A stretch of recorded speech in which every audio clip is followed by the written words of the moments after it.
السلام علیکم دوستو، کیپٹل انسائیڈ کے ایک نئے پروگرام کے ساتھ رانا عثمان مظفر آپ کی خدمت میں حاضر ہے۔ میرے ساتھ نیو ٹی وی کے معیشت جاننے والے سینئر رپورٹر محمد اشفاق مغل صاحب جو ہیں وہ موجود ہیں۔ اشفاق مغل صاحب، جیسے کہ صورتحال بنتی جا رہی ہے پاکستانی معیشت کی، ایک طرف حکومت جو ہے وہ آئی ایم ایف سے قرضہ لینے جا رہی ہے، دوسری طرف یہ بتایا جا رہا ہے کہ مہنگائی کی جو شرح ہے وہ 1 ڈیجٹ میں آ چکی ہے اور عوام کو ریلیف دیا جا رہا ہے۔ آپ کو لگتا ہے حکومت کی جانب سے جو بیانیہ بنایا گیا ہے کہ جو مہنگائی ہے وہ 1 ڈیجٹ میں بھی آ گئی ہے اور لوگوں کو ریلیف بھی مل رہا ہے؟ ہم جب باہر جاتے ہیں تو لوگوں کو دیکھتے ہیں کہ مہنگائی اسی طرح ہی ہے، لوگ پریشان ہیں، کوئی چیز سستی نہیں ہو رہی، لیکن حکومت کا یہ بیانیہ جو ہے اس پر آپ کیا کہیں گے؟ بہت شکریہ۔ آپ نے میرے خیال میں 4-5 سوال کر لیے ہیں، ان میں سے ایک ایک کا جواب دینا پڑے گا۔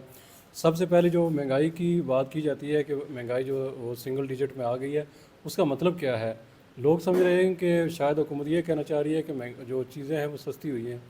تو اس کا یہ مطلب نہیں ہے کہ وہ چیزیں سستی ہوئی ہیں، بلکہ یہ ہے کہ اگر 2022 میں ایک چیز 100 روپے کی ملتی تھی تو وہ 2023 میں جو رفتار تھی مہنگائی کی تقریباً 30% کے حساب سے بڑھ رہی تھی۔ تو اس کا مطلب ہے کہ جو 2022 میں چیزیں 100 روپے کی جو چیز تھی وہ 2023 میں جا کر 130 روپے کی مل رہی تھی۔ اب جو ہے وہ تقریباً 10% اس کی شرح ہے۔ تو یہ مہنگائی کی بڑھنے کی شرح کم ہوئی ہے، چیزیں سستی نہیں ہوئی ہیں۔ تو اب وہ جو چیز 2022 میں 100 روپے کی تھی اب وہ 140 روپے تک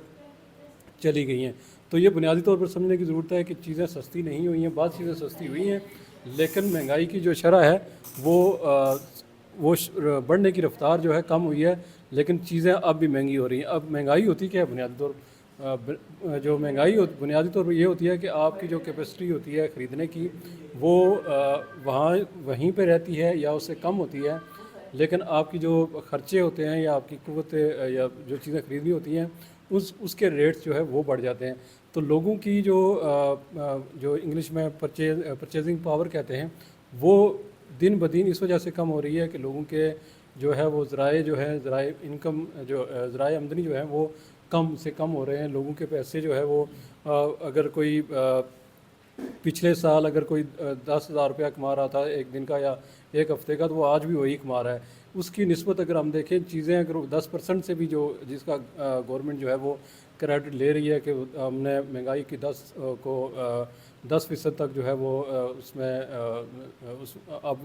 جو اضافہ ہو رہا ہے 10% کے حساب سے اضافہ ہو رہا ہے، تو اس کے باوجود جو ہے جو آپ کی انکم جو تھی وہ وہیں پر ہے، جبکہ چیزیں جو ہیں وہ اس کی نسبت 10% اور بڑھ گئی ہیں۔ اشفاق صاحب، حال ہی میں جب آئینی ترمیم کی کوشش کی جا رہی تھی، 2 سے 3 دن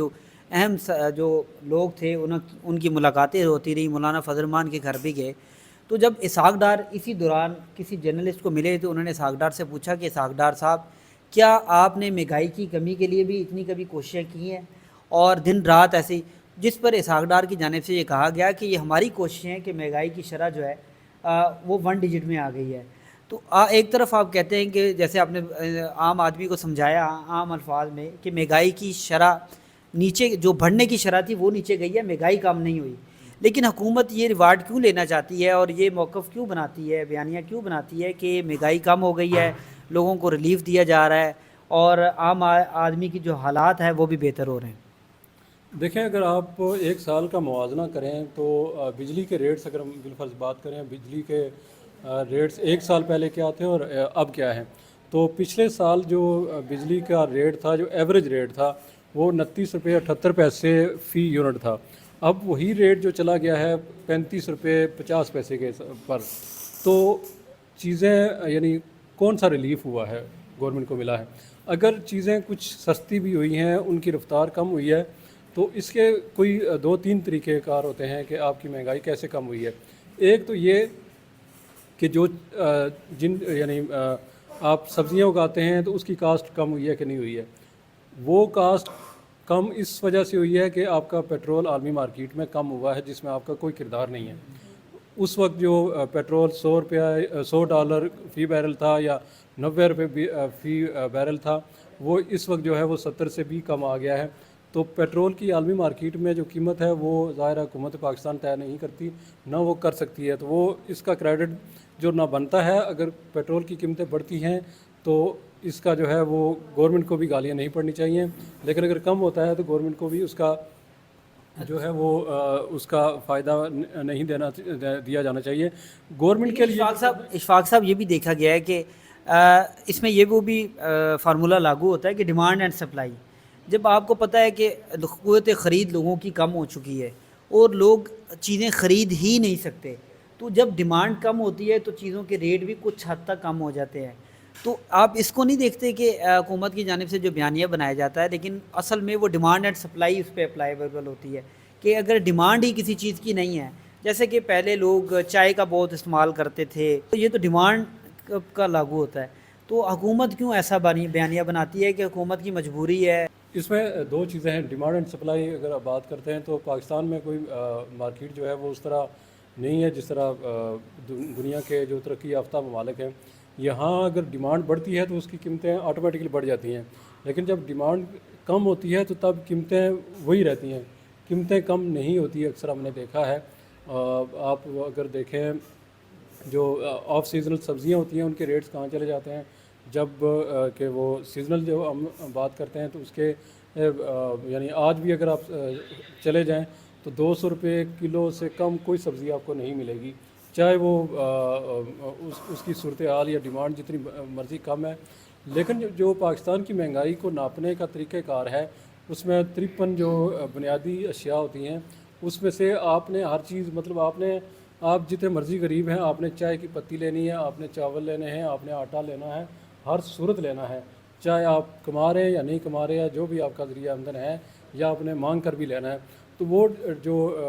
جو ڈیمانڈ اینڈ سپلائی جو بنیادی چیزوں پر وہ اپلائی نہیں ہوتی، کیونکہ لوگوں نے خریدنی ہے۔ دوائیاں جو ہیں وہ بیمار ہوتے ہیں تو آپ نے لینی ہی لینی ہے، چاہے آپ ادھار لے لیں یا جو مرضی کر لیں۔ تو عوام کے آپ حکومت کے اس بیانیے کو غلط قرار دیتے ہیں کہ ان کی جانب سے کہا جا رہا ہے کہ مہنگائی کی شرح جو ہے وہ کم ہو رہی ہے، اور جیسے کہ آپ نے تفصیلی طور پہ بتایا، اب تھوڑا سا یہ بھی بتائیے گا کہ جو IMF کا قرضہ لے گی حکومت، اس کے بعد یہ مہنگائی کی شرح 1 ڈیجٹ میں ہی رہے گی، بڑھنے کی جو شرح ہے، کیا مہنگائی مزید بڑھے گی؟ اور مزید IMF کیا کیا پابندیاں لگانے جا رہی ہے؟ اصل میں پابندیاں حکومت پر تو نہیں لگتی تو عوام کے اوپر ہے۔ دیکھیں اس میں جو IMF والا ہے، اگر اس وقت جو ہم بات کریں ٹیکس وصولیوں کی، تو ٹیکس وصولیوں کا شارٹ فال ہے 2 مہینے کا تقریباً 100 ارب روپے، تو اس کو کوپ اپ کرنے کے لیے، مطلب یہ کہ اس کا ہدف حاصل کرنے کے لیے حکومت اگر اضافی ٹیکس اقدامات کرتی ہے جو کہ وہ کرنا چاہ رہی ہے، اور اس حوالے سے ایک منی بجٹ بھی آ سکتا ہے آئندہ 1-2 ہفتوں میں، تو اگر یہ ہوتا ہے تو پھر دیکھنا ہے کہ کس چیز پہ جو ہے وہ ٹیکس لگا رہے ہیں۔ اگر وہ بنیادی اشیاء پر ٹیکس لگاتے ہیں تو اس سے تو ظاہر مہنگائی کی شرح جو ہے وہ بڑھے گی، لیکن ایک چیز آپ یاد رکھیں کہ کوئی بھی گورنمنٹ دنیا کی کبھی بھی یہ نہیں چاہتی کہ مہنگائی نیگیٹو میں جائے، مطلب یہ کہ آج جو 100 روپے کی چیز ہے وہ کبھی بھی نہیں چاہے گی کہ وہ جو ہے وہ 95 روپے میں آئے یا 100 روپے میں وہ 90 روپے میں آئے، بلکہ ان کا جو ہمارے جیسے ترقی پذیر ملک ہیں، ان کی کوشش ہوتی ہے کہ مہنگائی 10% یا اس کے قریب رہے۔ اس کا فائدہ یہ ہوتا ہے کہ اس سے گورنمنٹ کے جو ٹیکس ہیں وہ بڑھتے ہیں، مثلاً کہ اگر آپ کے گھر کا خرچہ جو ہے تقریباً 40,000 روپے ہے، تو 40,000 روپے کے حساب سے آپ ٹیکس دے رہے ہیں، تو وہ ممکن ہے کہ آپ کا 1 یا 2,000 یا 3,000 ٹیکس آ رہا ہے۔ 1 منٹ اس کو ہاں جی، اگر وہی آپ کا خرچہ 30,000 ہو جاتا ہے، مہنگائی بالکل کم ہو جاتی ہے، تو گورنمنٹ کا خرچہ جو ہے، گورنمنٹ کی آمدنی جو ہے وہ کم ہوگی۔ اس لیے ہر حکومت کی یہ کوشش ہوتی ہے کہ مہنگائی کی شرح اس بار بھی جو اس مالی سال کے بجٹ میں بھی گورنمنٹ کا تخمینہ ہے کہ جو مہنگائی کی شرح ہے 12%، وہ کرے گی مہنگائی، یعنی وہ ایسے اقدامات اٹھائے گی کہ جس سے مہنگائی کی شرح 12% بڑھے گی۔ لیکن آپ حکومت کا تو وہ بتاتے ہیں، لیکن یہ عوام کا بھی تو بتائیں نا کہ عوام کو جب مہنگائی کی شرح بڑھے گی تو عوام کے اوپر اثر آئے گا، تو عوام کی اتنا ذرائع آمدن ہے کہ عوام وہ برداشت کر سکے گی؟ دیکھیں جو مہنگائی کا تعلق میں نے جو پہلے بتایا ہے کہ وہ آمدنی کے حساب سے ہے، گورنمنٹ مہنگائی کو کم نہیں کر سکتی چونکہ وہ اس کے مفاد میں نہیں ہے، اور کسی بھی گورنمنٹ کے مفاد میں نہیں ہوتا کہ مہنگائی کی جو شرح وہ کم ہو۔